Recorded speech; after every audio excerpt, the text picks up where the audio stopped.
The Kethmari hunting fleet emerged from fold space with the graceful violence of apex predators who had never known hunger.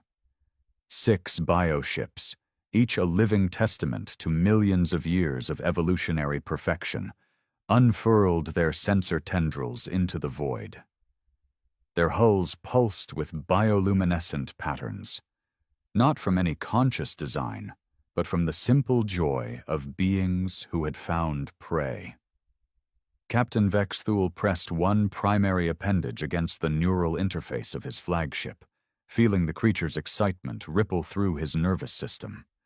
The ship organism practically vibrated with anticipation, its digestive chambers already secreting the enzymes needed to break down whatever unfortunate vessel had wandered into their territory. "Contact bearing 7 Mark 12, reported Navigator Zixeth, her secondary arms dancing across the living control surfaces. Single vessel, approximately 200 meters. Configuration suggests human origin." A satisfied rumble passed through the bioship's organic corridors. Several crew members clicked their mandibles in what could generously be called laughter, though it sounded more like breaking glass. "Humans," mused weapons specialist Kortvan, his 4 eyes blinking in sequence. The mythology broadcasts we intercepted from their homeworld were quite entertaining. Something about gods of war and death. Very dramatic for creatures who still use metal ships. Vex Thule accessed the ship's memory banks, letting the crystalline neural matrix flood his consciousness with intercepted human transmissions. Images flashed through his mind. Beings called Mars, Ares, Kali, Morrigan, apparently deities of violence and destruction that these peculiar bipeds worshipped.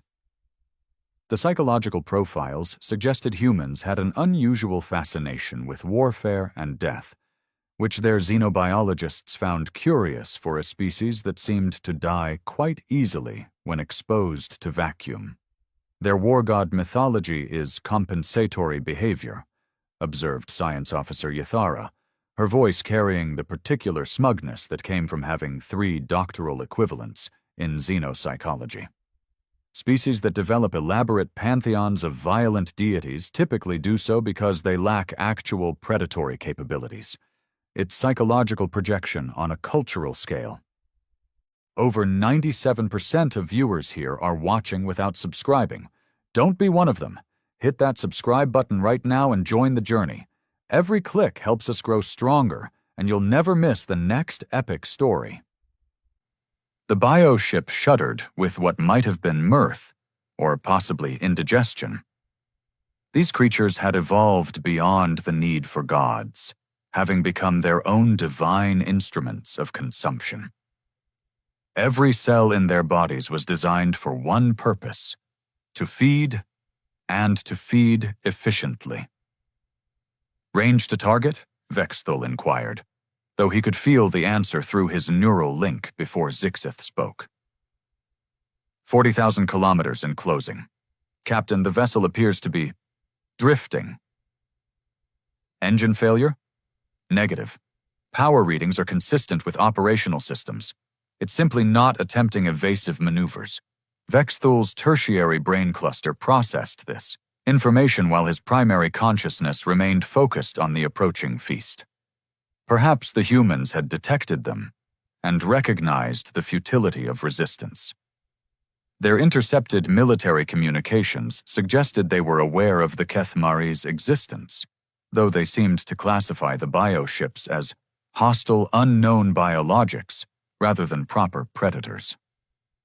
"Scan for defensive systems," he ordered, more from habit than concern. Kortvan's sensor array, a beautiful fusion of evolved neural tissue and bioengineered crystal formations, swept over the human vessel. Minimal energy signatures from what appear to be conventional particle projection systems, nothing that could penetrate our hull matrices. "Of course not," Yathara commented. "Their weapons are designed to destroy manufactured materials. They probably don't even comprehend the concept of attacking a living ship."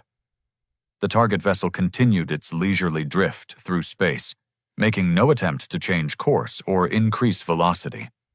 Its hull reflected their scanner sweeps with the dull persistence of worked metal, lacking even the courtesy to emit interesting biological signatures.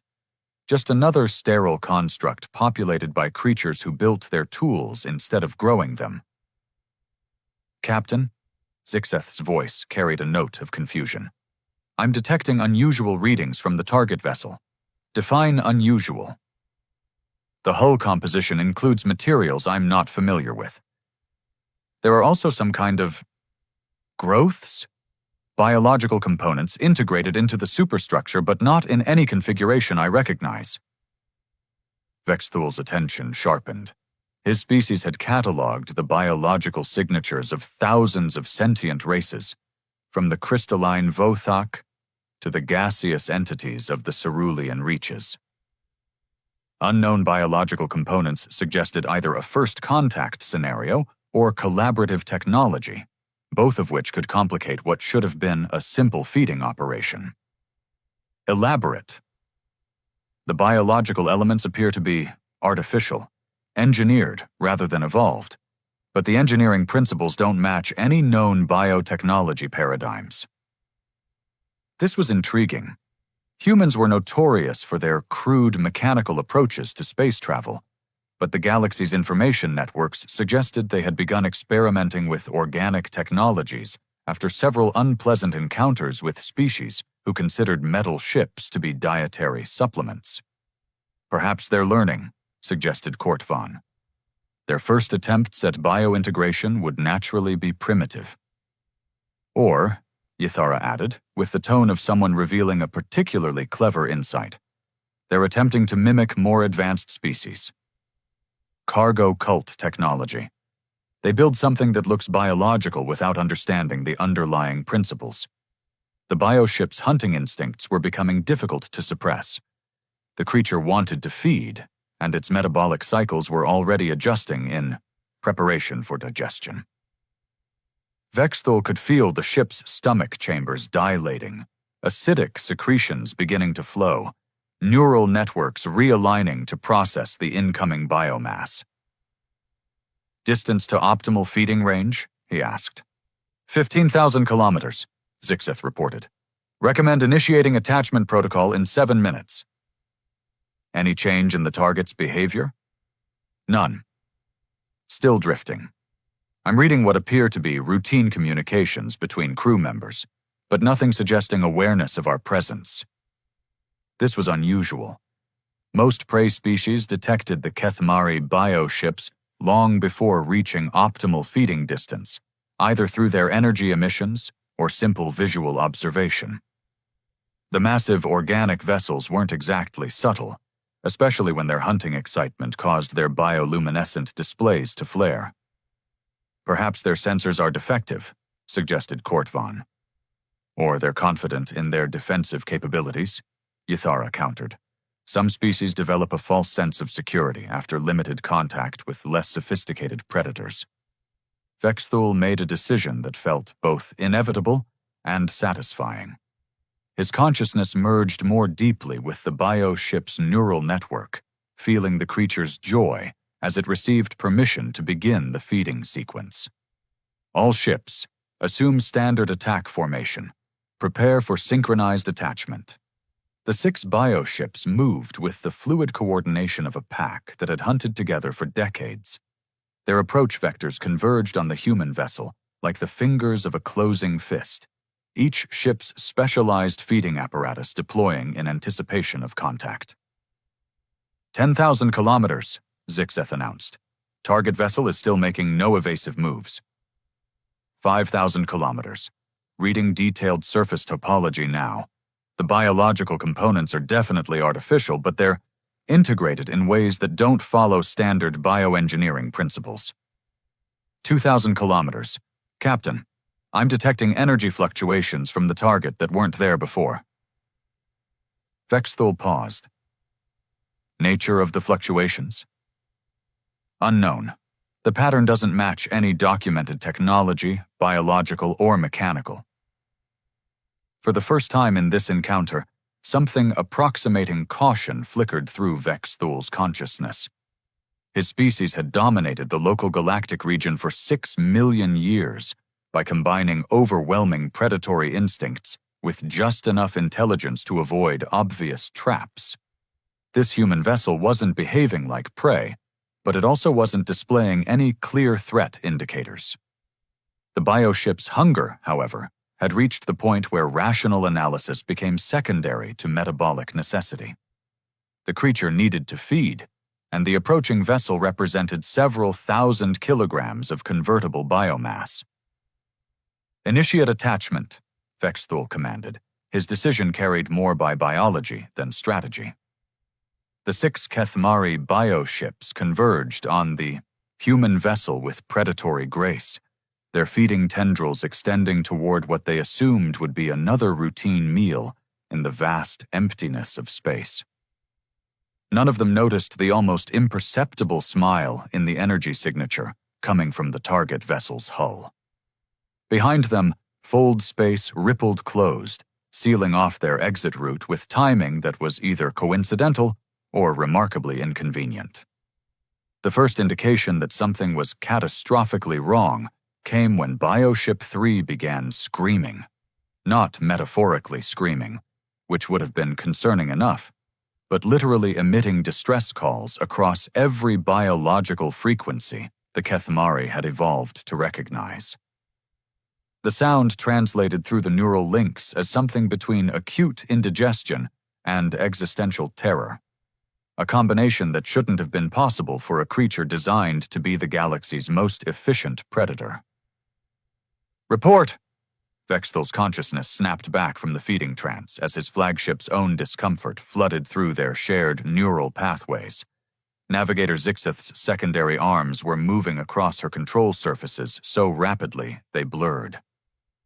"Bioship 3 has achieved attachment to the target vessel and initiated standard digestive protocols, but..." Her voice carried the particular strain of someone trying to explain the impossible. "Its energy levels are dropping instead of rising." This was biologically absurd. The bioships were engineered to extract and convert any organic matter they encountered into usable energy. Even if the target contained no biological components whatsoever, the digestive acids should simply dissolve whatever materials they found and flush the unusable residue through waste ports. "Elaborate on dropping," Vexthul demanded. "Cellular energy readings are declining at approximately 12% per minute. If the trend continues, Bioship 3 will reach critical power levels within 6 minutes. Weapons specialist Kortvan's 4 eyes blinked in the rapid sequence that indicated severe cognitive dissonance. "That's backwards. The ship should be gaining energy from contact with the target. Unless," Science Officer Yithara interjected with the tone of someone solving a particularly unpleasant puzzle, "the target is somehow extracting energy from Bioship 3 instead." The concept violated several fundamental principles of biology, physics, and common sense. The Kethmari bioships were apex energy converters, capable of breaking down and metabolizing virtually any matter they encountered. The idea that something could reverse that process was like suggesting prey could somehow hunt the predator. "Bioship 5 reporting attachment successful," came the transmission from Captain Kexnul. "Beginning digestive sequence now." The communication cut off abruptly, replaced by the same disturbing harmony of biological distress calls. Through the neural link, Vexthul felt his own ships growing, unease as it approached the human vessel. The creature's primitive instincts were finally recognizing that something was fundamentally wrong with this situation. But its engineered biology demanded that it continue the feeding process regardless of contrary evidence. "Captain," Zixith's voice climbed toward panic, "I'm intercepting communications from inside the human vessel. Put them through." The translation matrix processed the human audio signals, rendering them in the clicking, harmonic language of the Kethmari. What came through the ship's speakers was not the screaming terror of prey being consumed, but rather a conversation that sounded remarkably like a scientific discussion. Adhesion rate is exceeding baseline predictions by 40%. The bioship integration is happening much faster than our simulations suggested. Well, we did calibrate the absorption matrices based on theoretical models. Actual living tissue is providing much more efficient energy transfer. Should we adjust the conversion parameters? The power intake is approaching critical thresholds. No, let's see how much the system can handle. This is the best field test we're going to get. Vexthul's consciousness reeled. Field test? These humans were conducting experiments while being attacked by the galaxy's most dangerous predators? Bioships 3 and 5 are now reporting energy levels at 60% and falling, Zixeth announced, her voice reaching frequencies that indicated imminent mental breakdown. Both captains are requesting permission to detach and withdraw. Granted. All ships, abort feeding operations immediately.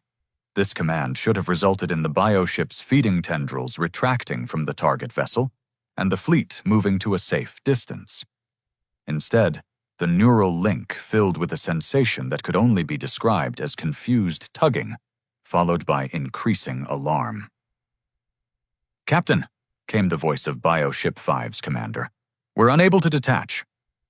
The feeding tendrils appear to be stuck." The human communications continued with the casual tone of researchers discussing lunch plans. The bioorganic material is integrating much more smoothly than expected. Look at these energy transfer rates. We're getting almost complete conversion efficiency. Are we recording all this? The review board is never going to believe these numbers without full documentation. Of course we're recording. This is the first real-world test of Project Ouroboros. Every sensor we have is collecting data. Yathara's voice cut through the chaos with the sharp precision of someone who had just solved an unpleasant equation. Project Ouroboros, that's a reference to ancient human mythology. A serpent that devours its own tail. And, Vexthul snapped, though he suspected he didn't want to hear the answer. In human psychological frameworks, it represents cyclical consumption. The predator that becomes prey. The consumer that gets consumed. Her voice carried the particular horror of someone whose 3 doctoral equivalents had just become completely useless. "Captain, I don't think this is a cargo vessel." The realization hit the neural link like a cascade failure. This wasn't a helpless transport stumbling through space. It was a research platform specifically designed to test some kind of energy conversion system, and they had just provided it with the perfect test subjects. Bioship 2 is now reporting critical power levels, Zixeth announced. Estimated time to complete energy depletion, 3 minutes. Through the hull of his flagship, Vexthul could feel the other bioships' distress as they were systematically drained of life force. The creatures that had spent millions of years perfecting the art of consumption were discovering what it felt like to be consumed. The human communications crackled through the speakers again. Energy output is stabilizing at 200% above baseline. The bioships are providing exactly the kind of controlled organic input we needed. Should we contact them? Explain what's happening? Why would we do that? They attacked us. This is just self-defense with scientific benefits. Fair point. Besides, the energy conversion process is probably too complex for them to understand anyway. Kortvan's mandibles clicked in what would have been laughter under different circumstances. They think we're too primitive to comprehend their technology. Are we? Yathara asked, with the quiet voice of someone contemplating the end of their species' galactic dominance. Bioship 4 went silent first, its neural transmissions cutting off as the last of its biological energy was converted into whatever power source the human vessel required. The sudden absence of its consciousness left a hole in the fleet's collective awareness that felt remarkably like death. "All remaining ships," Vexthul commanded with the desperate authority of someone watching their worldview collapse in real time. "Full power to engines. Break attachment by force if necessary." The bioships strained against whatever mechanism was holding them to the human vessel, their organic propulsion systems pushing beyond safe operating parameters. The creature's panic was becoming a feedback loop, amplifying through the neural links until the entire fleet existed in a state of shared terror. But the harder they pulled, the more energy they expended, and the faster the human conversion systems drained them. "Captain," Zixeth whispered, "bioships 2 and 6 have gone dark." Through his ship's sensory apparatus, Vexthul could see the human vessel. What had appeared to be a simple metal construct now pulsed with bioluminescent patterns that looked disturbingly familiar. They were the same energy signatures his own bioships produced when feeding. The humans had built a predator that ate predators. The philosophical implications of being eaten by one's own dinner were not lost on Captain Vexthul, though he was finding it increasingly difficult to appreciate the irony while his flagship's life support systems began failing in sequence. "Emergency power reserves at 14%, Zixeth reported with the mechanical precision of someone whose training hadn't prepared her for this particular nightmare. "Estimated time to complete biosystem collapse, 97 seconds. The human research vessel had transformed into something that defied classification. Its hull now displayed the same organic flow patterns that characterized living ships, but in reverse. Instead of distributing energy throughout biological systems, it was channeling power into what appeared to be massive conversion arrays integrated throughout its superstructure. Through his weakening neural link, Vexthul could sense the last conscious moments of Bioship 1 as its commander transmitted a final report. "The absorption process is elegant. We're not being destroyed, we're being repurposed."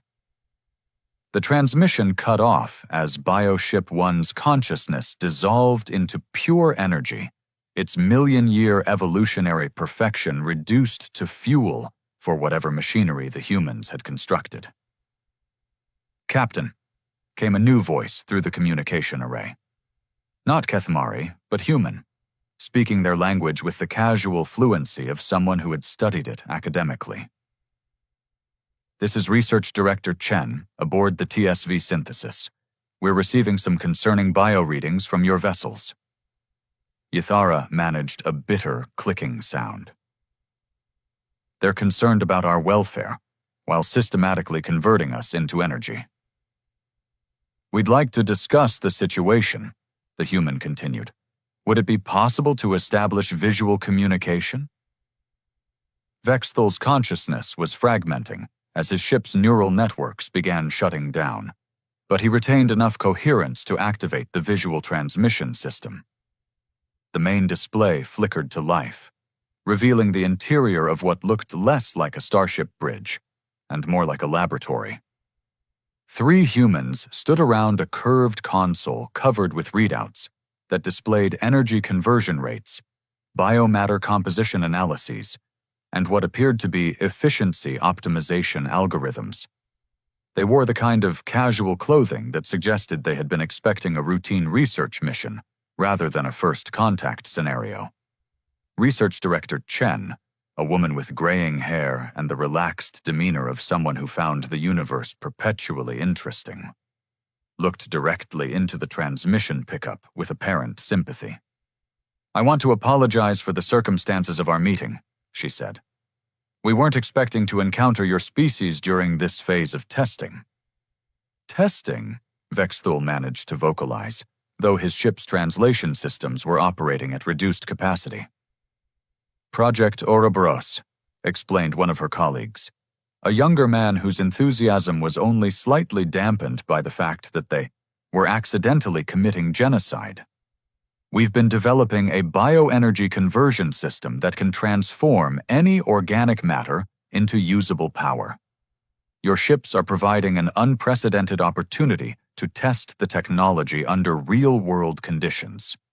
The third researcher, an older man with the particular intensity that came from a lifetime of solving impossible problems, gestured toward his displays.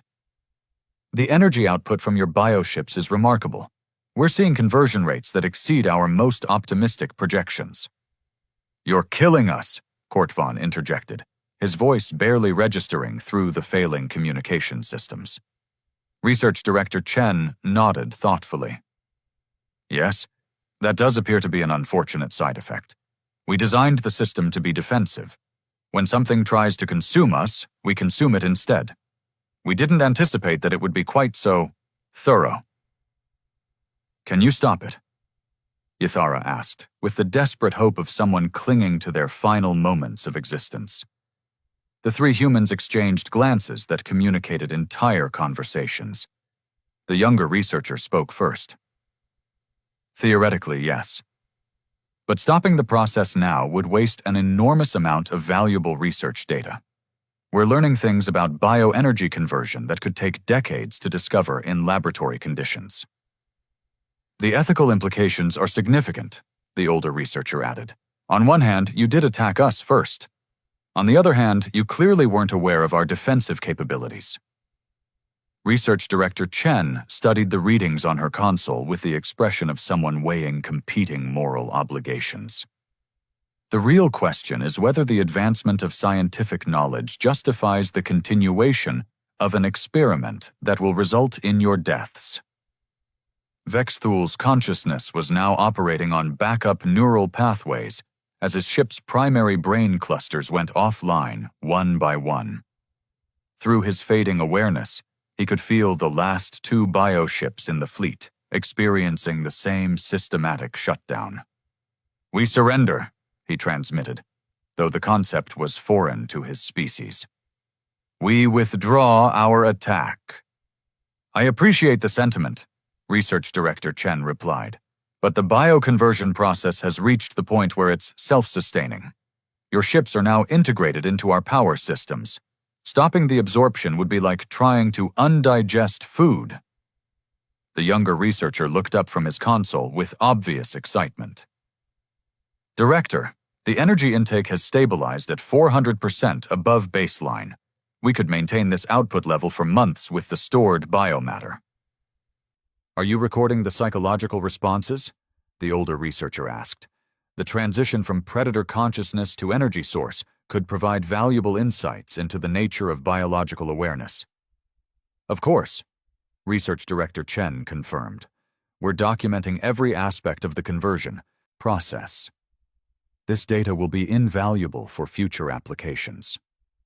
Through his fragmenting neural link, Vexthul experienced a moment of clarity that felt like divine revelation. His species had spent millions of years perfecting the art of consumption, developing biological systems that could convert any organic matter into energy.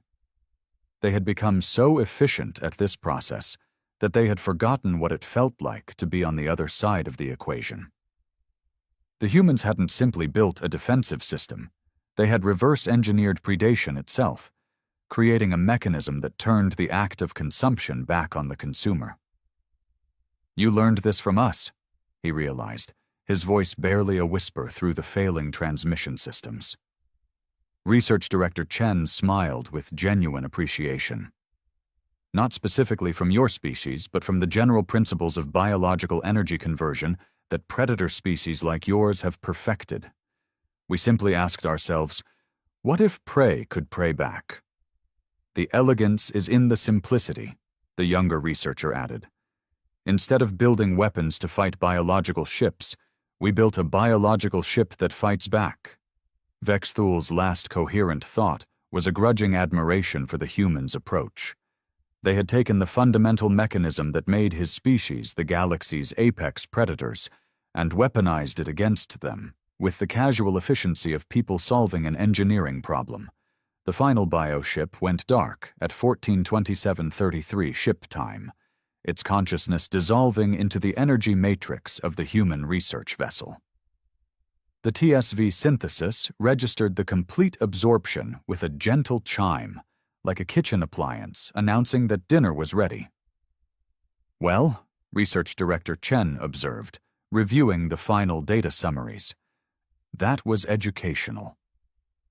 3 escape pods drifted through the vacuum like seeds from a dying plant, their occupants the sole witnesses to an extinction event that would reshape galactic understanding of human capabilities.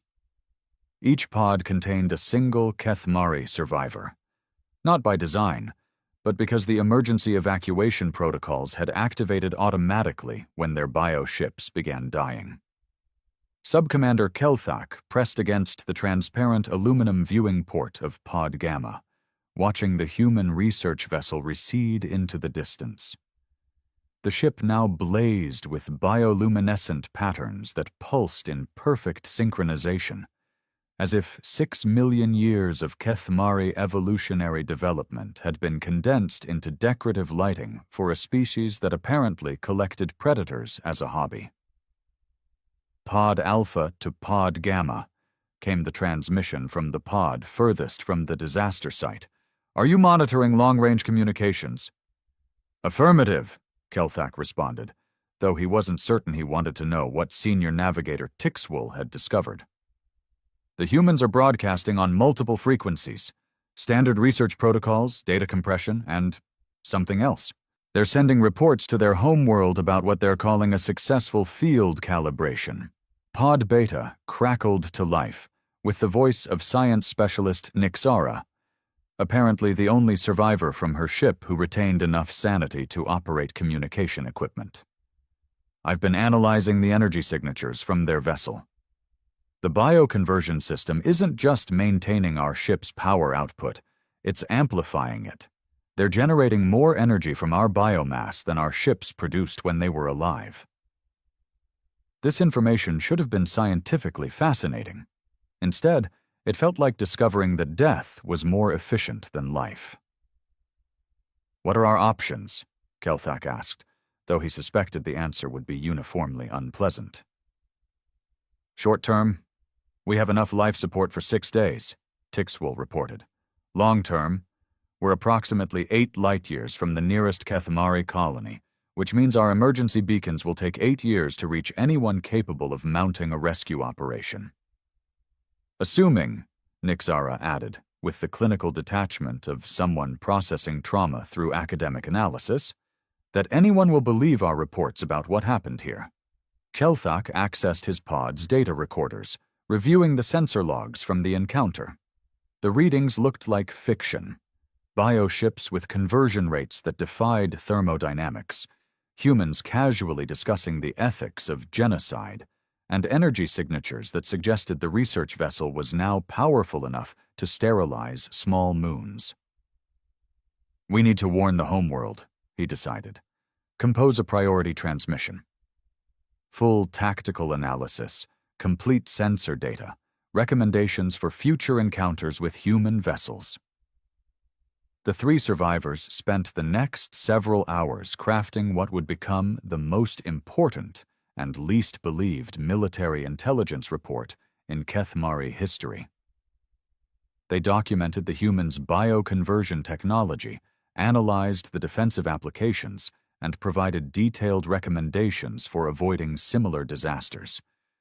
Most importantly, they tried to explain how humans had weaponized the fundamental concept of predation against the galaxy's most successful predators. "How do we classify them?" Nixara asked, as they reviewed the final draft. "The humans don't fit any existing threat categorization." Tixwell's response carried the weight of someone who had personally witnessed the end of their species' galactic dominance. "We don't classify them. We create a new classification, something that hasn't existed before, which is a prey species that preys on predators." The transmission was compressed, encrypted, and broadcast toward the Keth-Mari homeworld with the desperate urgency of a final testament. 8 years from now, military analysts would receive detailed documentation of humanity's first successful defense against bioship technology, along with tactical recommendations that would fundamentally alter how the Tom galaxy's predator species approached human space. But 8 years was a long time for stories to evolve. Pod Alpha was recovered first, 3 days later, by a Kethmari patrol vessel that happened to be conducting routine sweeps of the sector. Tixwell's account of the encounter was recorded, analyzed, and forwarded through military channels with the efficiency of a bureaucracy that had processed similar disaster reports for millennia. However, something curious happened during the transmission process. Military communications officers, trained to summarize complex tactical scenarios for senior leadership, began referring to the incident as an encounter with the humans and their hunger for gods. The phrase appeared nowhere in the original reports, but it captured something essential about species that could reverse engineer divinity from their attackers' own biological systems. By the time the report reached the homeworld, it had been transformed from a technical analysis into something approaching mythology. The humans weren't described as scientists who had developed innovative defensive technology. They were characterized as entities that consumed those who tried to consume them, beings who fed on the divine nature of apex predators. The cultural analysts who reviewed these reports found themselves facing an unprecedented challenge. How do you integrate a species into existing galactic frameworks when that species appears to violate fundamental assumptions about predator-prey relationships? Their solution was to create new mythological categories. Humans became known as God-eaters, creatures that didn't simply kill divine beings, but absorbed their essence and transformed it into power. The bioconversion technology was reinterpreted as a form of theological consumption, a process by which humans claimed the fundamental nature of whatever attacked them. Within 6 months, human space was redesignated as a theological hazard zone. Military commanders received orders to avoid human vessels, not because they were dangerous in conventional terms, but because contact with them could result in what intelligence reports described as divine consumption, the transformation of predator consciousness into human energy sources. The TSV synthesis, meanwhile, continued its research mission with the casual efficiency of people who had successfully solved a minor engineering problem. Research Director Chen filed reports describing the encounter as a valuable field test of defensive systems, noting that bioconversion technology showed promise for future applications in renewable energy development. The research team remained completely unaware that they had accidentally created new theological frameworks for half the galaxy's predator species, or that their defensive system was being interpreted as evidence that humans possessed the ability to devour gods. They were, after all, just researchers testing equipment. The fact that their equipment had inadvertently transformed them into the exact mythological monsters their attackers had once dismissed as psychological compensation was simply another interesting data point in an already productive mission. 8 years later, when the original tactical reports finally reached the Kethmari homeworld, military analysts would discover that humanity had become exactly what their intercepted mythology suggested: gods of war and death who fed on those foolish enough to challenge them. The irony, of course, was that the humans had never intended to become mythological. They had simply built better mousetraps, not realizing that in a galaxy full of very large mice, better mousetraps inevitably become indistinguishable from divine intervention.